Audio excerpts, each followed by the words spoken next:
Titans at Patriots. This is perhaps Tom Brady's last game, but that's really the least of the analysis I want to do shortly here, because whether or not it's his last game,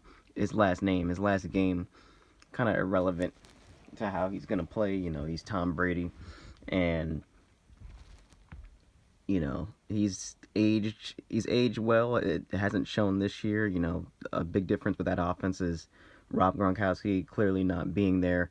So it was hard for all those years to double team both Rob Gronkowski and Julian Edelman at the same time. And they sprinkled in, Brandon Cooks here and there, and some other talented receivers. Even Amendola had some level of production. So it was hard to double team both receivers, especially when you put those two on the same side.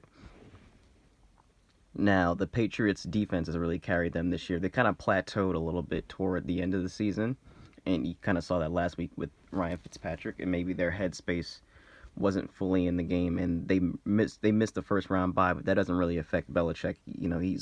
He's the Cincinnati guy, so it says a lot about the Patriots. They're still able to, with an inconsistent offense, to go 12-4. Now, as far as their defense goes, they have the highest percentage of man-to-man coverage, and so last year's matchup, AJ Brown wasn't playing for the Titans, so he has a decent rookie season, a little over 50 catches, and last year he matched up to Corey. Like I said, last year Gilmore matched up to Corey Davis, and this matchup, it seems like he'll be matched up on Brown. And although Brown has a big advantage size-wise, the technique of Gilmore with his quick feet, it really favors him. So, Tannehill's coming in extremely, extremely hot. He had the highest Pro Football Focus grade. And it's really imperative that when someone takes away your first option, that someone like Corey Davis steps up. They don't have Delaney Walker, but they still have been productive. As I got a text message, I just interrupted what I was doing.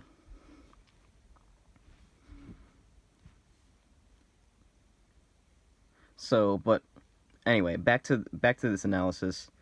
The Tennessee Titans, they're heavy with the run game, with the 12 personnel, especially outside. Even though Derrick Henry is a bigger back, especially the outside running game, getting him on the perimeter, that's really been the key to him leading the league in rushing.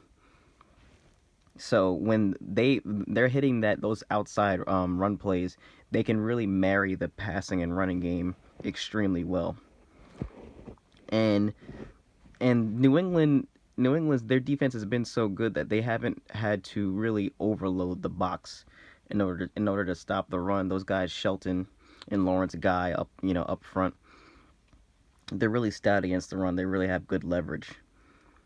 So mind you that something that I almost forgot is with the Rams' outside run game last year, that scheme, the Patriots in that Super Bowl, even though it's a different team, different matchup, the Patriots really took away that outside run game, and it wasn't just because Todd Gurley was injured. They really did set the edge, and it was a highly schemed, game plan by Bill Belichick, and it really helped to kill the marriage of the Rams run to pass game.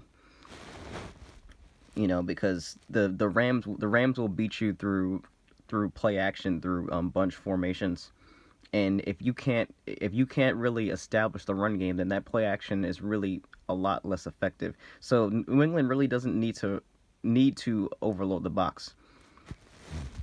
So Tennessee is really going to have to make some adjustments if that passing game isn't really married to the run game. And mind you, they were 30th in the league in sacks allowed. So the Patriots, they don't really always have a dominant pass rusher, but they're pass rush by committee. So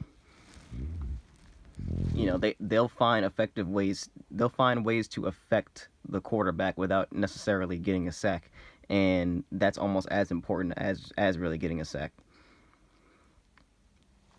So That's really the depth of my analysis. I know that Tennessee's been burned by the bigger receivers, by the big time receivers. You know, Michael Thomas and Hopkins in recent weeks, but it's not really it doesn't really, it's not really as effective, I would say, for this game, only because only because their big time receiver is Edelman, and Edelman, you know, is primarily in the slot. So it'll be interesting to see how Tennessee plays that.